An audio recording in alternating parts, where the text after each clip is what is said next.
Voilà, bienvenue à vous qui nous rejoignez maintenant au Temple du Marais pour ce culte de Pentecôte. Je me demande s'il y a des gens ici, dans la salle ou sur le chat, qui se sont fait une petite terrasse cette semaine. Est-ce qu'il y a quelques personnes qui se sont fait une terrasse cette semaine? Moi, je me suis fait une petite terrasse cette semaine. Et je me demande si, parmi vous, il y en a qui se sont pris une grosse pluie en terrasse cette semaine. N'hésitez pas à vous dénoncer. Il n'y a pas de honte, en fait. Ouais, cool. Il n'y a pas de honte. En fait, je suis sûr que ça valait la peine. Je suis sûr que même si vous êtes pris une grosse pluie en terrasse cette semaine, ça en valait la peine. Ce n'est pas essentiel, comme on dit maintenant, mais c'est tellement bon de se voir enfin face à face, de retrouver de la convivialité. C'est une fête. Se donner rendez-vous, sortir de chez soi, se déplacer, aller dans un endroit particulier, payer trop cher même, dans le seul but de passer un moment privilégié avec quelqu'un. Dans le seul but d'être présent l'un pour l'autre. À Pentecôte, aujourd'hui, on célèbre, 50 jours après Pâques, la fête de la présence de Dieu. On célèbre le don du Saint-Esprit. Le jour de la Pentecôte, ça faisait déjà quelque temps, peut-être 10 jours, que Jésus n'était plus avec ses disciples. Il était monté au ciel. Il n'est plus avec ceux qui l'ont suivi partout où il allait pendant plusieurs années. Il n'est plus avec ceux qui ont mangé avec lui, qui ont marché, qui ont fait des longs voyages avec lui. Voilà, il est monté au ciel. Il ne le voit plus. Et l'absence, peut-être que certains d'entre vous le savent, en ont fait l'expérience, l'absence, la distance, ça peut être dur. Et peut-être qu'à ce moment-là, les disciples, ou certains disciples en tout cas, peut-être que certains disciples ont cru qu'ils allaient maintenant devoir entretenir avec Dieu une relation à distance. On est tous devenus des spécialistes des relations à distance. Sur nos téléphones, on a 3-4 applications de messagerie. On a les réseaux sociaux, peut-être même les visios, pour les plus anciens, les SMS, les appels. Peut-être que certains utilisent encore des lettres. Et les disciples ont peut-être cru que, voilà, maintenant, ça allait être comme ça. Leur vie, ça allait être une relation avec un Dieu lointain. Un Dieu lointain, mais qui dispose d'outils de communication franchement performants, efficaces, agréables, etc. Et je crois que beaucoup de chrétiens aujourd'hui vivent ce type de relation avec Dieu. Pour eux, pour nous peut-être, parfois, la messagerie de Dieu, c'est les prédications que j'entends, les citations chrétiennes que je lis à droite et à gauche. Les lettres de Dieu, c'est la Bible que je lis avec plaisir. Ces colis, c'est le pain et le vin de la Sainte Seine qu'on recommencera à prendre bientôt. Ouais, j'exagère un peu, mais vous voyez l'idée en fait. Dieu a plein de moyens de communication et pour une vraie relation, une relation à distance, une relation soutenue, une relation riche, satisfaisante, et on pourrait être très heureux avec ça. Il a plein d'outils pour nous rejoindre, pour nous parler, pour nous entendre aussi. Mais à Pentecôte, aujourd'hui, eh bien, on célèbre la présence. On célèbre le face-à-face, la relation directe. Et c'est tellement bon. 50 jours après Pâques, comme il l'avait promis, Dieu a rejoint en personne les croyants.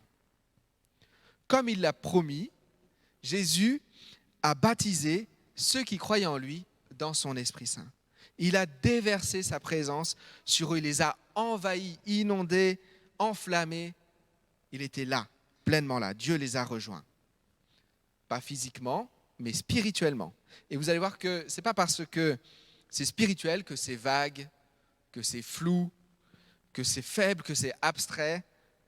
Non, c'est spirituel, c'est réel. Et Dieu s'est bien fait remarquer ce jour-là. Donc on va lire dans la Bible, au début du livre des Actes des Apôtres, le récit des retrouvailles, non pas en terrasse, mais en présence quand même, en face à face, entre les croyants et leur Dieu. Et vous allez voir, ce jour-là déjà, il y avait quelque chose de l'ordre de la tempête. Donc je lis dans le livre de la Bible des Actes des Apôtres, au chapitre 2, les versets 1 à 4.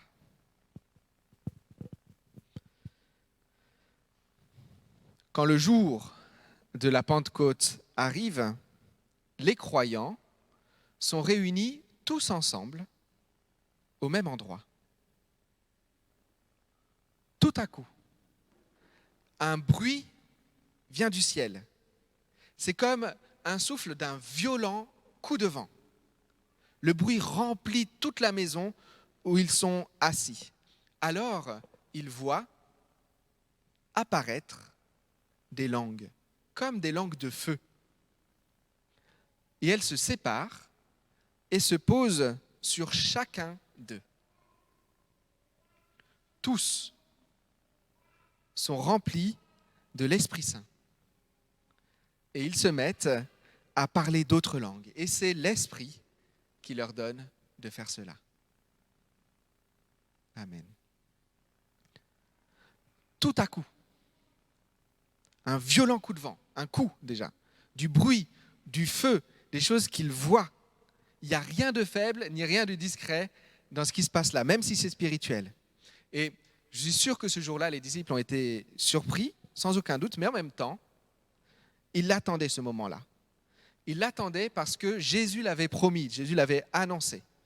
Juste avant, au chapitre 1 des Actes des Apôtres, au verset 8, on lit que Jésus avait dit « Vous allez recevoir une force, celle de l'Esprit Saint, qui descendra sur vous.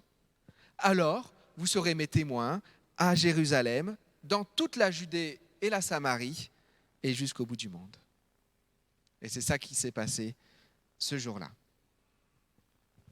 Quand on aime quelqu'un, on aime passer du temps avec cette personne. Et c'est assez mystérieux d'ailleurs. On aime la présence, juste la présence.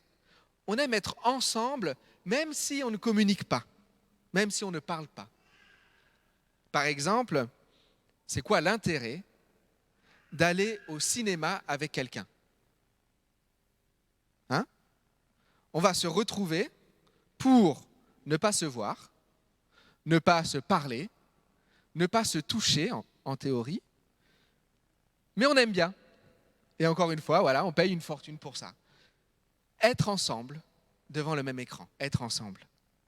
Il y aurait plein d'autres exemples pour montrer que la relation, ce n'est pas que du contenu.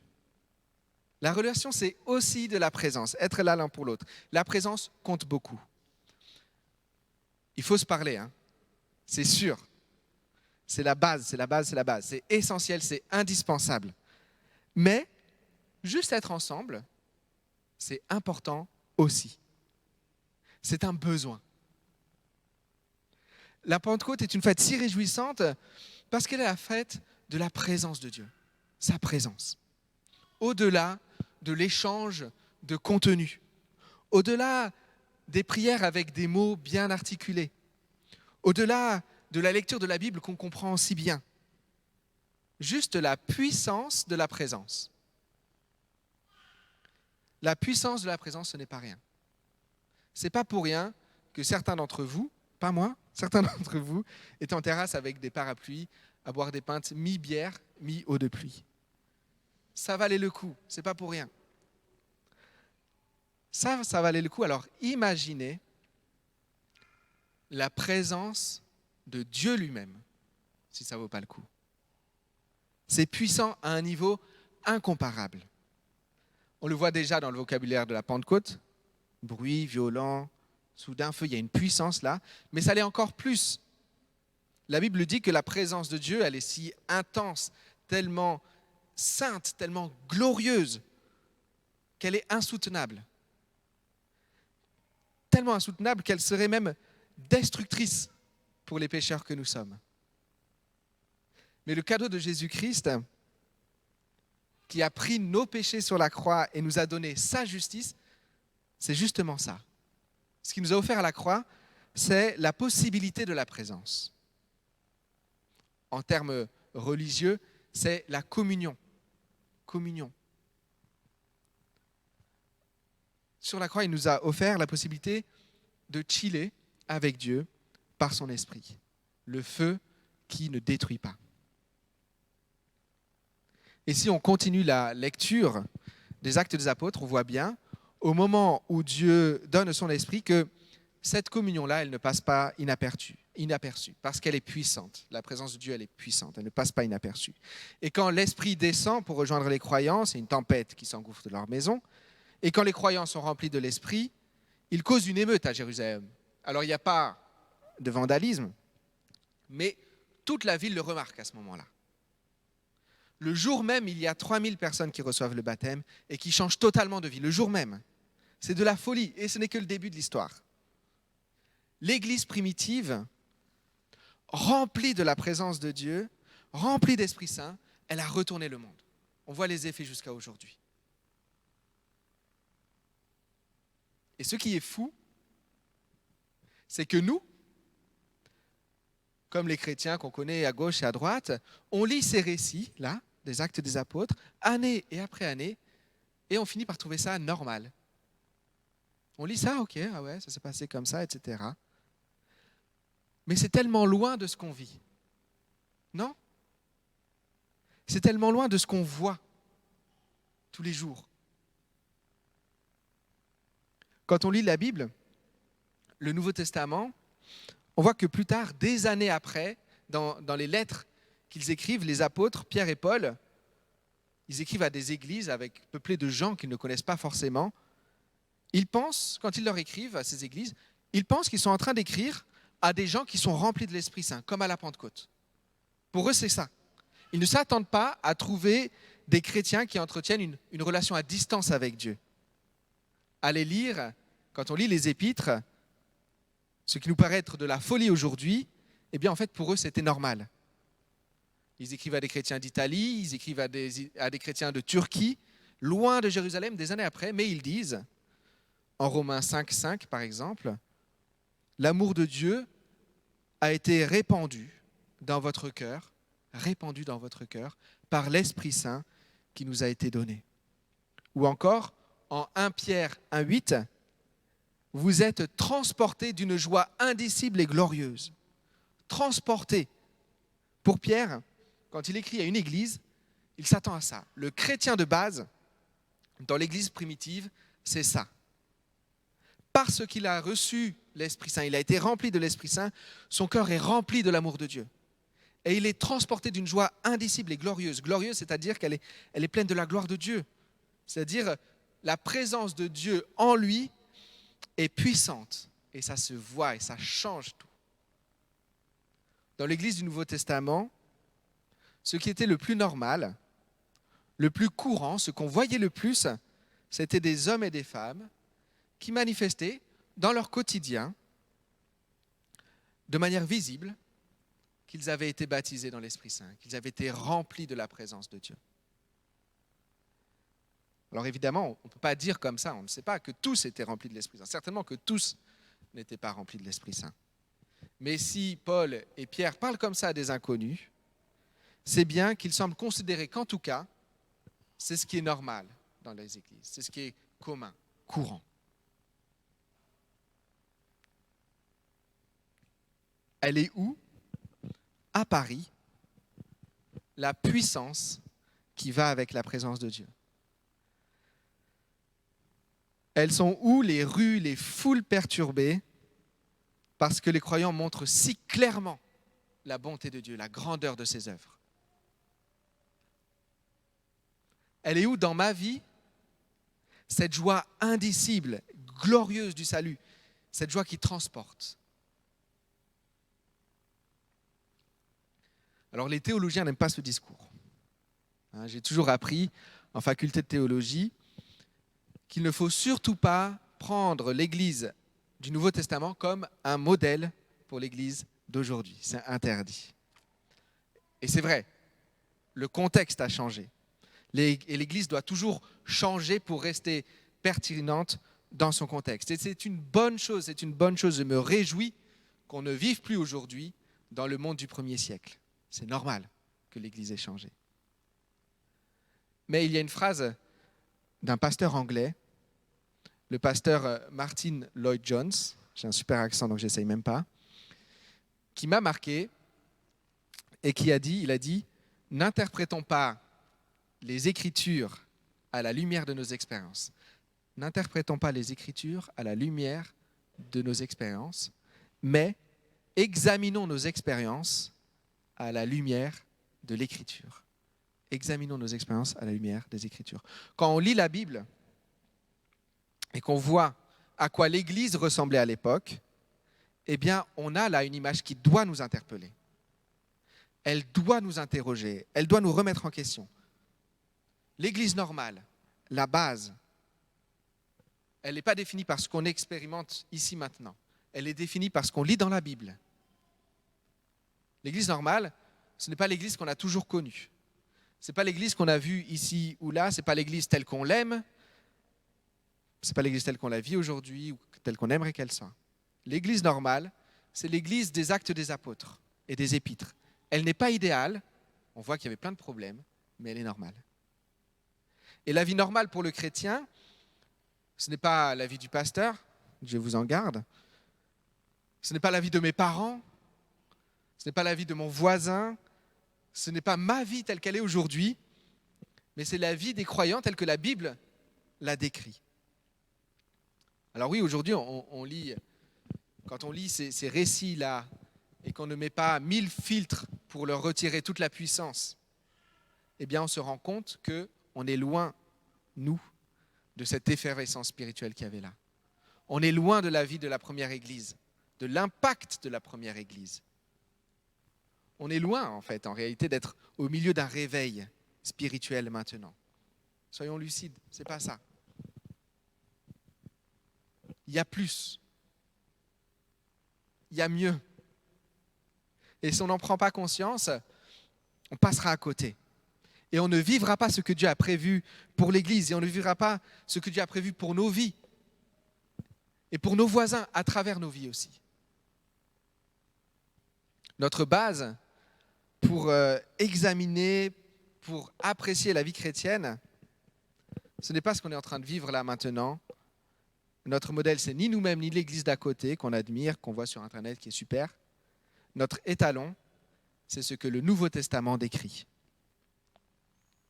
D'ailleurs, notre projet de vie d'Église, que le Conseil presbytéral a discerné il y a quelques années, il est lui-même basé sur l'Église des Actes des Apôtres.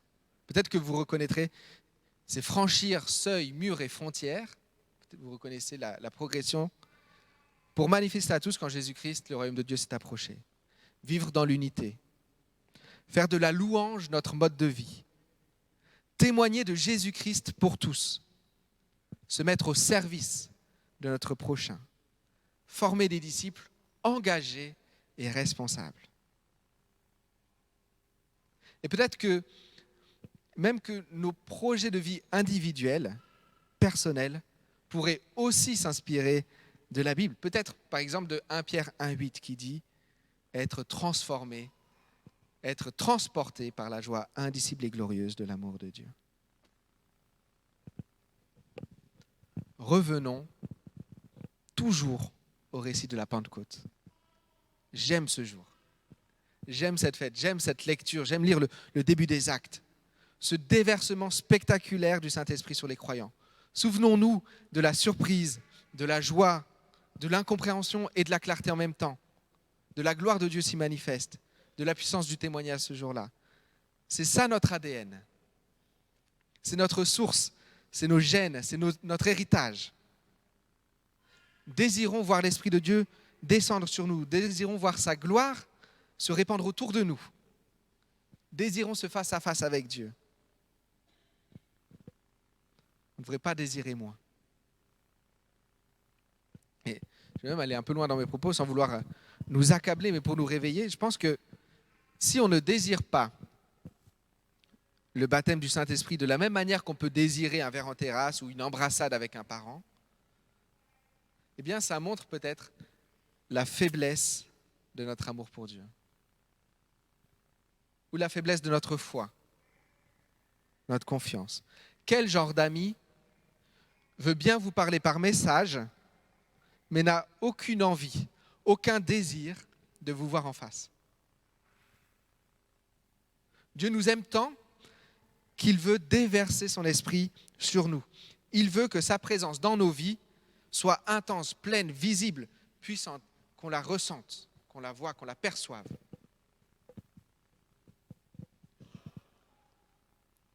Voilà, on a vu que par Jésus, qui nous a réconciliés avec Dieu, on a la grâce incroyable de pouvoir faire l'expérience d'être rempli de la présence de Dieu.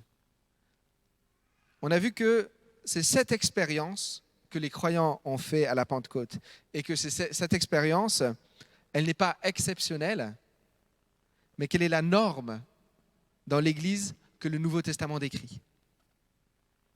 Certains ont peut-être réalisé que notre expérience, à nous, est loin de celle-ci finalement. Et maintenant, on fait quoi? L'évangile de Luc nous rappelle les paroles de Jésus. Dans Luc 11, les versets 12 et 13, on peut lire « Quand un enfant demande un œuf, son père ne lui donne pas un scorpion. Vous êtes mauvais, merci. Et pourtant, vous savez donner de bonnes choses à vos enfants. Alors ceci est encore plus sûr. Le Père qui est au ciel donnera l'Esprit Saint à ceux qui le lui demandent. » Souvent dans les peintures qui représentent la Pentecôte, ou dans les illustrations de livres pour enfants qui racontent cette histoire, on ne voit que les 12 apôtres qui ont une flamme sur la tête. Mais le récit précise bien que c'est tous les croyants qui étaient réunis à ce moment-là. Et plutôt, on avait lu qu'ils étaient environ 120, c'est-à-dire 10 fois plus nombreux que ce qu'on pensait peut-être. Il y avait des femmes, il y avait des enfants, il y avait des apôtres, il y avait des croyants de toutes sortes, toute une foule très diverse. Il y avait certainement Marie et les autres femmes qui suivaient Jésus, par exemple, tout un tas de gens. Et le récit précise encore que les langues de feu se posent sur chacun d'eux. Il n'y en a pas un qui est oublié des 120. Apôtre ou pas apôtre.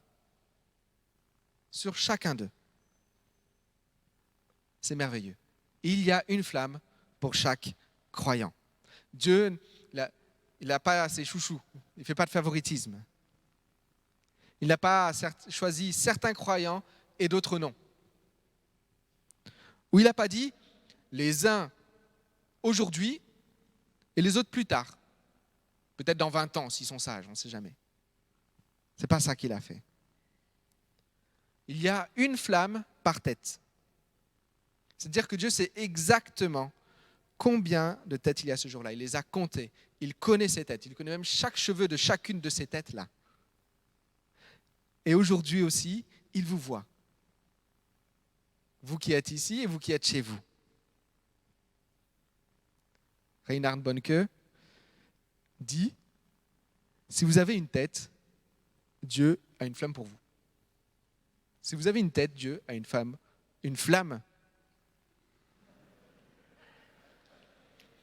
Si vous avez une tête, Dieu a une flamme pour vous. » Il a même dit « Votre tête est une piste d'atterrissage à Saint-Esprit. » Dieu avait promis aux disciples « Vous recevrez une puissance quand mon esprit descendra sur vous. » Et étrangement, les disciples y ont cru. Et ils ont attendu cette puissance-là. Ils ont attendu, comme Caroline le disait la semaine passée.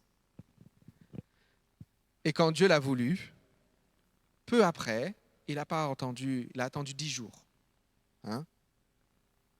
Pas 5 ans. Quand Dieu l'a voulu, peu après, il les a baptisés du Saint-Esprit. vous remarquerez que personne ne leur a imposé les mains. Il n'y a pas eu ça. Personne ne leur a demandé de saisir cette promesse par la foi, de croire à suffisamment fort ou de faire comme si jusqu'à ce que ça se passe. C'est passif. Ils n'ont rien eu à faire pour mériter ou pour conquérir cette communion avec Dieu. Rien de particulier, vraiment. C'est Dieu qui a fait. L'Esprit est descendu sur eux et ils l'ont simplement reçu. Comme on reçoit un cadeau, ils l'ont reçu. Le contexte a changé depuis le 1er siècle, l'Église a changé, les gens ont changé, on n'est pas les mêmes, on n'a pas la même culture, pas les mêmes modes de vie, pas les mêmes pensées que les gens de l'époque. Mais Dieu n'a pas changé. Et son projet pour l'Église n'a pas changé. Maintenant et demain aussi, il a une flamme pour chaque tête, pour la tête de chaque croyant. Voilà. Le déconfinement ne serait pas complet si on ne passait pas, nous aussi, du vrai temps, de qualité, dans la présence puissante de Dieu. Où que vous soyez maintenant, si vous avez soif de cette communion spirituelle avec Dieu, si vous avez soif de cette embrassade spirituelle du Père, de la puissance de l'amour manifesté à la croix dans votre vie,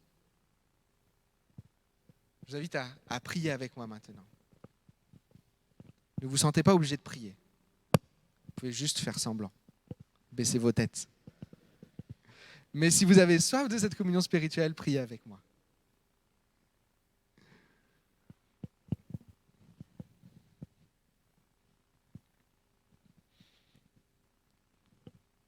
Oui, Seigneur, nous venons à toi humblement et avec confiance, comme des petits enfants. Et Seigneur, nous ouvrons nos mains. Devant toi, nous ouvrons nos mains. Devant toi, nous ouvrons nos cœurs. Seigneur, nous sommes devant toi sans résistance. Seigneur, pardon. Pardon pour la distance que nous avons laissée s'installer entre nous, entre toi et nous. Pardon, Seigneur, pour notre manque de foi, notre manque d'amour pour toi. Pardon pour notre infidélité, Seigneur. Seigneur, nous t'avons ignoré, nous avons vécu comme si nous étions seuls, comme si tout tournait autour de nous, de nos désirs, de nos souffrances, de nos pulsions, comme si nous étions nous-mêmes nos propres dieux. Pardon, pardon, parce que nous nous sommes détruits nous-mêmes, alors que tu nous aimes et que tu as un projet pour nous.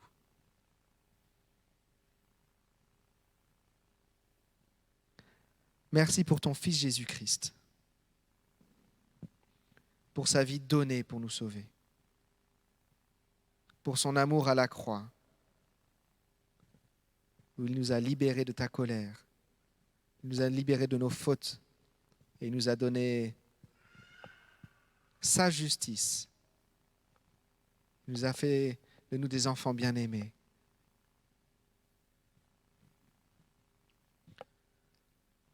Oui, Seigneur, viens. Nous t'invitons. Viens. Nous voulons vivre pleinement cette communion avec toi. Nous voulons la vivre, cette communion que Jésus-Christ nous a offerte. Nous voulons l'expérimenter. Nous voulons être dans ta présence, remplis de toi. Nous avons été distants, mais maintenant, nous ne voulons même pas être proches. Nous voulons t'appartenir. Nous voulons être un avec toi. Que notre vie soit la tienne, que ta vie soit la nôtre. Que ta gloire agisse, rayonne en nous, à travers nous dans le monde. Viens, Seigneur. Viens dans nos vies, Saint-Esprit. Manifeste ta présence. En toi est la vie. En toi est la liberté. En toi est la joie pour nous et pour le monde. Saint-Esprit, viens. Descends, prends toute la place. Remplis-nous de ta présence. Au-delà des mots, au-delà des pensées. Donne-nous la chaleur et la puissance de ta présence maintenant. Et demain aussi. Et tous les jours de notre vie. Descends sur ton Église, ici et ailleurs aussi. Que ton Église partout bouleverse le monde de ton amour. Nous voulons participer à ça de tous nos êtres, au nom de Jésus. Amen.